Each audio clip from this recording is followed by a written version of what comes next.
into this garage right here, and I found this white towel that brought back a little memory, because what Shion used to make me do was, we had a sink in the back of the school, and we would get a rag, like so, and we would dip it in water, and then he would have me practice wringing the towel out, then throw it back in the water and wring. I know it sounds like out of a kung fu movie. We would get it tight, and we would torque it and turn it with the hands, drain it, throw it back in the water. We would do that. Second thing we would do would be to get the Sunday paper. He would have me bring in the Sunday paper to where we would hit the desk, crumble a piece of paper real tight, throw it away. Come on, hit the paper, make it into a tight ball, throw it away. And we would practice that over and over and over again for the tiger and also the iron palm form that he taught. Those were some of the tricks we would go through in learning the tiger. Another one, believe it or not, was quite interesting.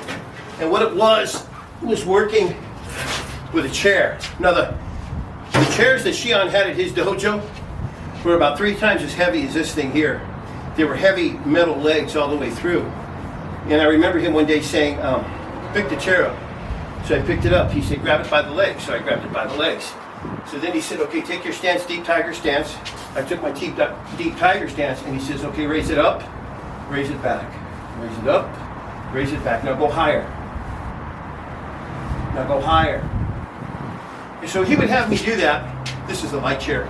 And then we would tilt it from side to side, right?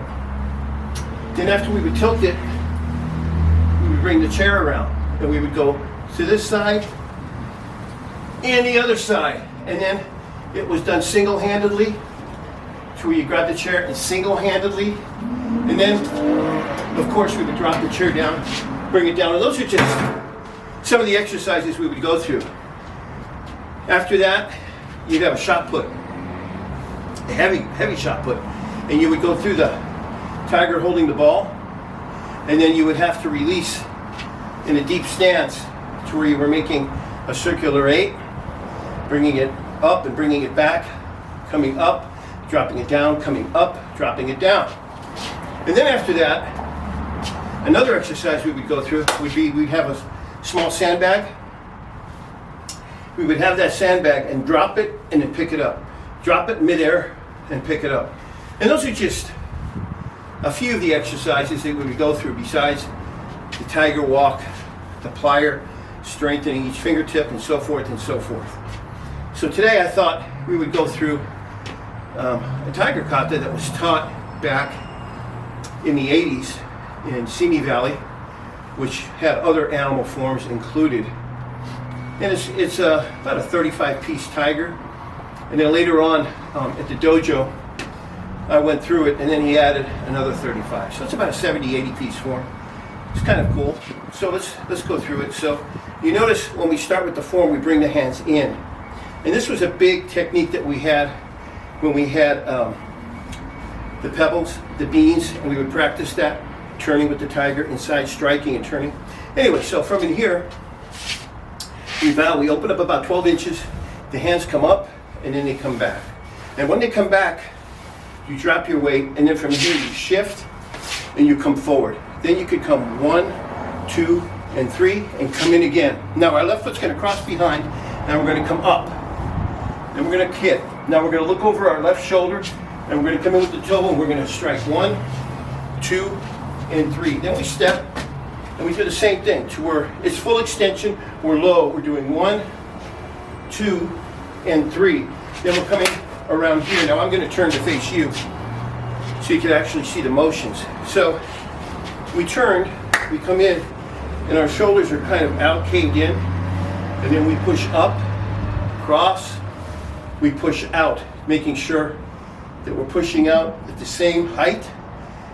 We come in, and then we do a tiger holding up the table. Then we shift,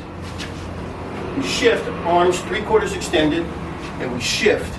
Then from in here we shift again. We come 1, we come 2, we come 3, then we come in again. Our right foot crosses over, we come 1, 2, and 3. Left foot crosses over, 1, 2, and 3. And then after that, there's the spin. So we come 1, we come 2, strike, and then comes the climb. That's the beginning of part 2 after this last motion. So that's the tiger kata, the Tora kata, the full kata that was taught at the Simi Valley School. Now also, the reason why we went 3 times with that is because it could be done, it's supposed to be done with weights. And back then we had a circular weight that we put in our hand, and it was strapped to the wrist. So when you bowed and you came up and you dropped this back and you shifted, when you came forward and you did this, you can see that after you do the form 1, 2, or 3 times, your arms, your forearms, your wrist, everything is pumping. But this form was put together purposely for that, for the strengthening of the form. And there's about 5 or 6 different tiger forms that I know that was taught, and pretty much all of them are dealing with the muscular and the strength part of the art. Because I used to ask him, I said, Shion, I go, how come we're not doing the footwork with it? You know, where we had this in the form, and then we switch, and then we strike, we open, and so forth. There's a lot of footwork to where we're moving. He said to me, he goes, the footwork is the last part you want to put in. First, we have to get the strength behind it. They've got to understand the power behind the tiger kata. And that's just a few things I wanted to share with you today. A blast from the past. And I do this to make his memory somewhat alive of how he taught me and what he taught. And I hope you people enjoy it. I wish you and everyone else the best of the new year to come. And like I said, this is just a little blip, tiny little blip of the Te arts. Once again, best of luck and stay strong.